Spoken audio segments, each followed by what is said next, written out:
नमस्ते। आज म हजुरहरूलाई मैले बनाएको वेबसाइट गुगलको टप पोजिसनमा र्याङ्किङ भइरहेको कुरा म हजुरहरूलाई देखाउन गइरहेको छु। मैले बनाएको वेबसाइट यो homedesignernepal.com हो। यो कस्टमाइज वेबसाइट हो र केही वर्ष अगाडि बनाएको हो। आई गेस 2 इयर्स अगाडि होला, म्याक्सिमम भयो भने यो 2 इयर्स भयो। यो वेबसाइटमा अन पेज एसइओ ठिकैको छ र अफ पेज एसइओ चाहिँ खासै यसमा गरेको छैन। अफ पेज एसइओ चाहिँ नि अलिकति ब्याकलिङ्कहरू मैले छोडिदिएको थिएँ र यो अब टप पोजिसनमा आइसकेको छ। केही मन्थ्स अगाडिदेखि नै आएको हो, तर स्टेबल हुन्छ कि हुँदैन भनेर मैले यो भिडियो नबनाएको हो। र अब यो कस्टमाइज वेबसाइट जस्तो पनि चेन्जेसहरू गर्न सकिन्छ। वर्डप्रेस होइन, यो कस्टमाइज भएको जस्तो पनि चेन्जेस गर्न सकिन्छ र हामीले अब यसमा चेन्जेस गरेर अझै सुधार्न पनि सकिन्छ, अथवा यही पोजिसनले पनि अब बिजनेस राम्रै भइरहेको छ, अब फिडब्याकहरू आइरहेको छ भनेदेखि त अब नगर्दा पनि फरक पर्दैन, तर गर्दा अझ राम्रो हो। यसमा चाहिँ अब लेटेस्ट गुगलको ट्रेन्ड अनुसार अन पेज एसइओमा केही चेन्जेसहरू चाहिँ गर्न सकिन्छ। र अब हामी गुगलको होम पेजमा छौँ। गुगलको होम पेजमा होम डिजाइनर नेपाल यो किवर्डमा सर्च गरी हेरौँ। फर्स्टमा म्याप आएको छ र फर्स्ट पेजमा चाहिँ नि हजुरको फर्स्ट नम्बरमा चाहिँ हजुरको फेसबुकको पेज आएको छ र सेकेन्ड पोजिसनमा चाहिँ नि हजुरको होम डिजाइनर नेपाल यो वेबसाइट आएको छ। यसलाई म क्लिक गरेर देखाउँछु हजुरलाई।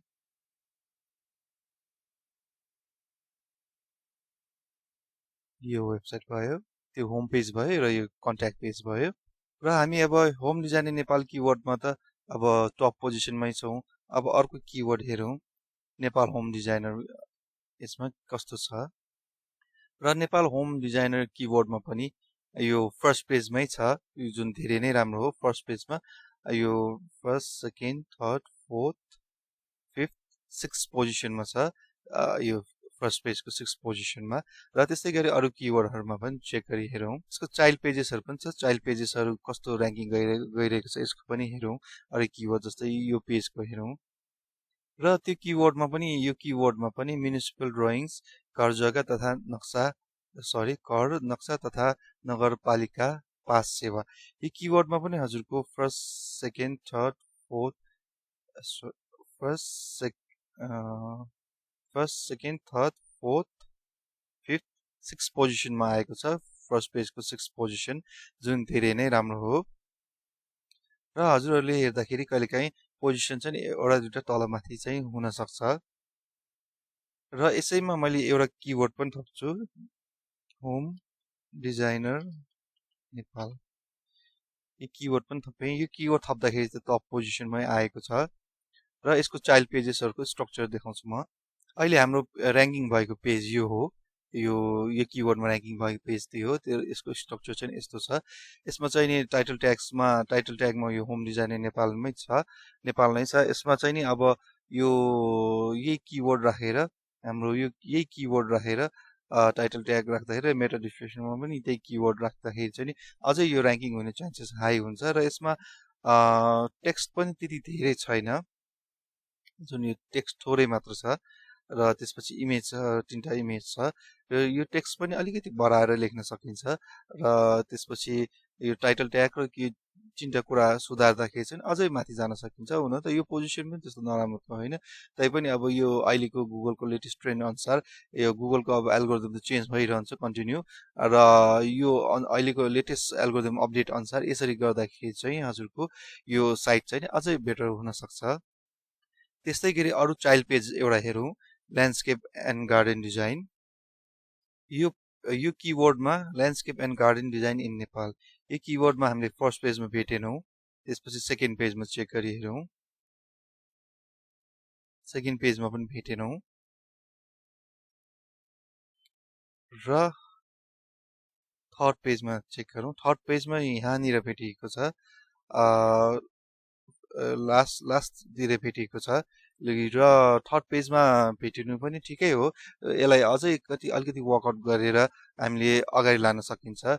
र किन यो लास्ट पेजमा आएको होला भनेर हजुरहरूलाई लागेको होला। यसको पेज स्ट्रक्चर म देखाउँछु हजुरहरूलाई। हुन त यो गार्डन डिजाइनिङ, यो ल्यान्डस्केप गार्डन डिजाइनिङको किवर्डमा र्याङ्किङ ल्याउनु त्यति धेरै गाह्रो त छैन। मैले एउटा क्लाइन्ट हुनुहुन्थ्यो गार्डन डिजाइनिङ सम्बन्धी, उहाँको लागि त मैले टप पोजिसनमै ल्याइदिएको हो धेरै नै वर्ष नै अगाडि, 1-2 इयर्स अगाडि नै होला। र पछि टप पोजिसनमै थियो, तर उहाँ बिजनेसबाट क्विट हुनुभयो।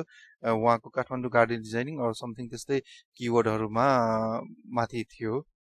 र उहाँको यो ल्यान्डस्केप, यो keyword landscape and garden designing page, यो पेजको लागि यो स्ट्रक्चर चाहिँ यो छ। यसमा पनि यो होम डिजाइनिङ नेपाल नै छ। हुनुपर्ने चाहिँ अहिलेको लेटेस्ट गुगलको एल्गोरिदम अपडेट अनुसार हुनुपर्ने चाहिँ अब यही हो, ल्यान्डस्केप एन्ड गार्डन डिजाइन यो। र यसमा पनि यो अलिकति राख्न सकिन्छ र यसमा कन्टेन्ट धेरै नै थोरै छ।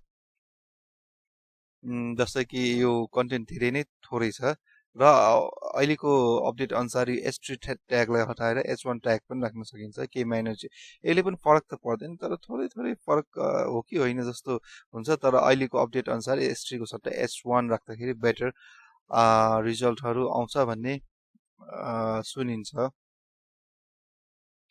र यसमा कन्टेन्ट धेरै नै थोरै छ।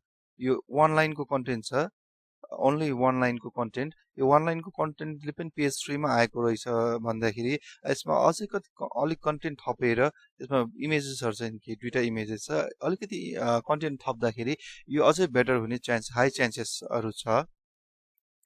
त्यस्तै गरी अब यसमा केही अब कन्टेन्टहरू थपेर, इमेजहरू थपेर यसको अब ब्याकलिङ्कहरू अलिअलि डेभलप गरेर, अब ब्याकलिङ्क पनि जुन पाए त्यो साइटमा हुँदैन, अलिकति क्वालिटी साइटहरूमा ब्याकलिङ्क अलिक डेभलप गर्दाखेरि अझै माथि जाने चान्सेसहरू हाई छ। हुन त अब यति होम डिजाइनर नेपाली किवर्डले पनि बिजनेस राम्रै रन भइरहेको छ। यदि बिजनेस राम्रै भइरहेको छ भने त अब खासै फरक परेन। तैपनि अब अरू किवर्डहरू अलिकति चेन्जेसहरू गरेर वर्कआउट गरेर यसलाई अझै माथि चाहिँ पठाउन सकिन्छ। र बिना अफ पेज एसइओ यति आउनु पनि राम्रै हो। र हजुरहरूलाई यो साइट मैले बनाएको हो कि होइन जस्तो डाउट लागेको छ भने यो साइट मैले बनाएको हो। यहाँ पावर बाई एप्पल टेक्नोलोजिज पनि देख्न सक्नुहुन्छ। र उहाँ मेरो एकदम राम्रो क्लाइन्ट हुनुहुन्छ। उहाँ एकदम मिलनसार रमाइलो मान्छे हुनुहुन्छ। र उहाँसँग हजुरले काम गर्नुभयो भने हजुरलाई अब त्यस्तो कम्प्लेन चाहिँ हुन्छ जस्तो मलाई लाग्दैन। र अर्को किवर्डमा आइरहेको भनेको हजुरको इनोभेसन इन्जिनियरिङ एसोसिएट, यो किवर्डमा पनि अगाडि आइरहेको छ। हुन त यो किवर्डमा सजिलै आउँछ, तैपनि अब यसमा हामीले होम डिजाइनर नेपाल किवर्डलाई बढी फोकस गरेकोले यो किवर्ड चाहिँ नि अलि आउन गाह्रो हुन्छ कि जस्तो लागेको छ। तैपनि आउनु यो किवर्डमा पनि राम्रै आएको छ, माथि नै आएको छ। जस्तै कि यो किवर्डमा मैले राख्दाखेरि फर्स्टमा त छैन, खास आउनु पर्ने फर्स्टमा हो। बिजनेस नेम चाहिँ टपमा आउनु पर्ने हो, तर अलिकति पछाडि आएको छ किनभने यो किवर्ड हामीले धेरैचोटि रिपिट गरेको पनि छैन, त्यही भएकोले पनि हुनसक्छ। र तर यो बिजनेस नेम त युनिकै हुने भएकोले धेरै जस्तो अगाडि नै आउँछ। र यहाँ इन्जिनियरिङ एसोसिएट किवर्ड भएकोले यो अरू अगाडि आएको हुनुपर्छ। यो जस्तै कि अरू उहाँकै यो हुनुपर्छ, उहाँकै हो, तर अरू साइटमा लिस्टिङ भएको अगाडि आइरहेको छ। र यो फेसबुक पेज पनि उहाँकै रहेछ। साइट चाहिँ अलिक पछि छ, फेसबुक पेज र यिनीहरू अगाडि अरू साइट अगाडि आइरहेको छ। र यसलाई पनि सर्ट एन्ड वर्कआउट गरेर यो किवर्डमा पनि टपमै लान सकिन्छ। र हजुरलाई घर सम्बन्धी केही काम परे उहाँलाई सम्झिन सक्नुहुन्छ।